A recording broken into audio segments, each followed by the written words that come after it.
Hi everyone! Let's make a fluffy sourdough bread with a crispy crust and an interior that is super soft and still packed with all the health benefits of sourdough. It's perfect for kids, picky eaters, or anyone who prefers a lighter texture instead of the chewy and tangy texture of a traditional sourdough bread. I'll share with you my basic recipe, as well as some tips on how to get a nice oven spring and ear to achieve that bakery-style look, even if you're a beginner. So let's get started. Firstly, you need a strong sourdough starter that will double or even triple in size within 4 to 8 hours after feeding it, depending on your room temperature. For this recipe, you need 100 grams of active and bubbly sourdough starter.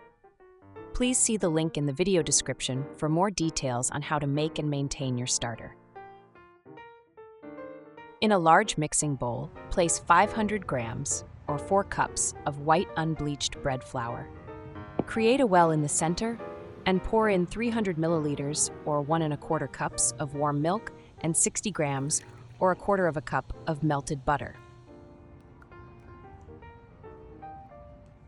Lightly beat 1 egg and add that to the bowl as well. Add in 24 grams, or 2 tablespoons, of sugar and the 100 grams of active sourdough starter. You also need 10 grams or 2 teaspoons of salt, but we'll not add the salt now but a bit later in the process. Salt slows down fermentation by inhibiting yeast activity. Delaying its addition allows fermentation to proceed more quickly early on, which can be beneficial in cooler environments or for specific timing. Mix with a dough hook, a spoon, or your hand until no dry flour remains.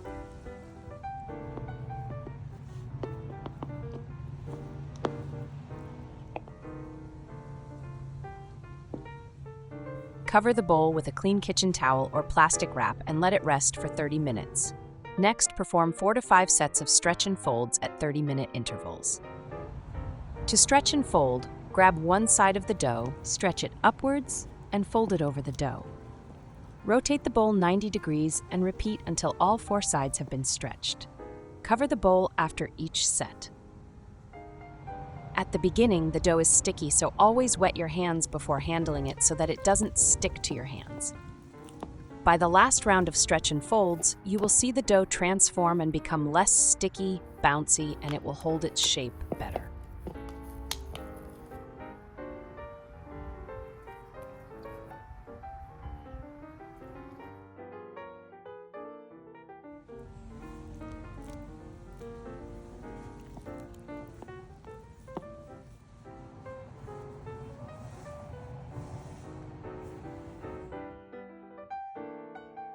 Mix the salt with a few drops of water and add it once you're ready to perform the third set of stretch and folds. Gently stretch and fold a few times to begin incorporating the salt.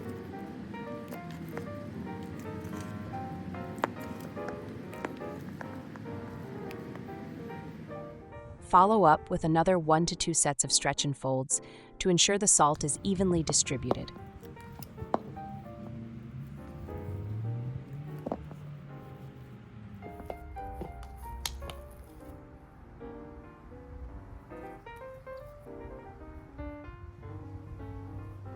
Let the dough bulk ferment and raise at room temperature for an additional 3 to 4 hours. Depending on room temperature, warmer kitchens will ferment faster. Once your dough has increased in size by 75% or even doubled, it's time to shape the dough. Sprinkle rice flour to coat your proofing basket, banneton, or a bowl lined with a kitchen towel. Rice flour is better than regular flour because it is naturally gluten-free, which means it doesn't absorb moisture as easily as regular flour. This helps create a barrier between the dough and the basket, reducing the chance of sticking. After the bulk fermentation, get your work surface slightly wet and gently turn out the dough.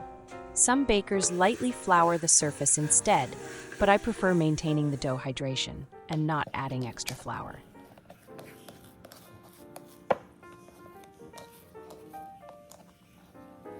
Shape the dough into its final form, round boule or oval batard. Shape the dough using a stretch and fold technique.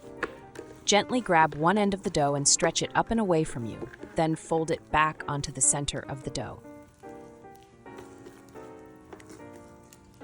For an oval batard, you shape the dough into a log. To do this, cup the sides of the dough and pull the dough towards you.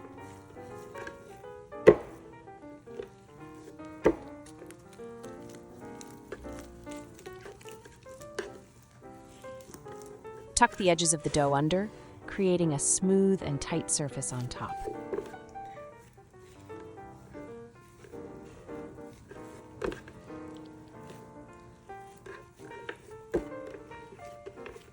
Place the dough seam side up into your well-floured proofing basket. Let the dough rest for 30 minutes. Then gently grab one end of the dough and stretch it up and then fold it back onto the center of the dough. Do this for all sides of the dough. If you don't let the dough rest, it will spring back once you pull it, and you won't be able to get the sides to stick to each other. This technique creates extra tension in the dough, giving it a nice rise and more open breadcrumb once baked. Sprinkle some rice flour on top. Cover the shaped bread and let it proof at room temperature for 3 to 4 more hours or overnight in the fridge for 12 to 16 hours. I usually place it in the fridge and bake it the next day. Look at this baby. Place the Dutch oven, with the lid, in your oven and preheat to 465 degrees Fahrenheit or 240 degrees Celsius for at least 30 minutes before baking. A Dutch oven pot with a lid is used to bake bread because it creates a moist environment that helps the bread rise and develop a crispy crust. Carefully turn the dough out onto a piece of parchment paper, seam side down.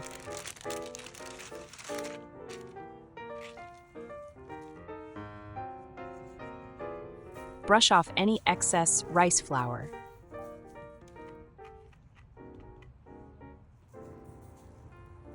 Use a fine mesh sieve to lightly and evenly sprinkle rice flour over the top of the dough. Dusting the surface of your dough with rice flour is an excellent way to make your scored design stand out more after baking. Rice flour remains pale white during baking, while the exposed areas of the dough from scoring darken and develop a rich crust color. This contrast makes the scored patterns more visible and striking. Score the top of the dough with a sharp knife or blade to allow for controlled expansion during baking.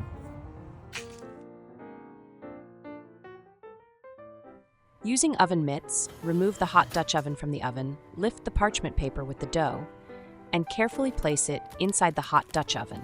To create extra steam during the baking process, you can add 2 to 3 ice cubes into your Dutch oven, alongside the parchment paper. Steam helps keep the surface of the dough moist during the first part of baking, delaying the hardening of the crust. This allows the bread to expand fully and develop a good rise, oven spring. If you're using an enameled Dutch oven, I don't recommend this, as you can ruin your Dutch oven. Instead, you can use a spray bottle to spritz water directly onto the bread. Cover with the lid and bake for 25 minutes. If you prefer a bigger, more pronounced ear, use the 7-minute double score method. That is, after baking the bread for 7 minutes, remove the lid and make a second deeper score, 4 to 5 millimeter deep, along the same line of your initial score. Cover the pot with the lid and continue baking for 18 more minutes. This double score method produces clean, dramatic scoring patterns, giving your sourdough a professional bakery-style look.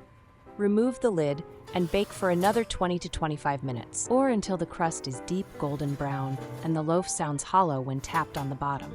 Carefully transfer the bread to a wire rack and let it cool completely for at least 1 hour before slicing. Cutting too soon can result in a gummy interior. Enjoy your beautifully baked, fluffy sourdough loaf. The crispy crust and soft crumb make it perfect for any meal. Thanks for watching, and if you liked this video, don't forget to subscribe to my channel.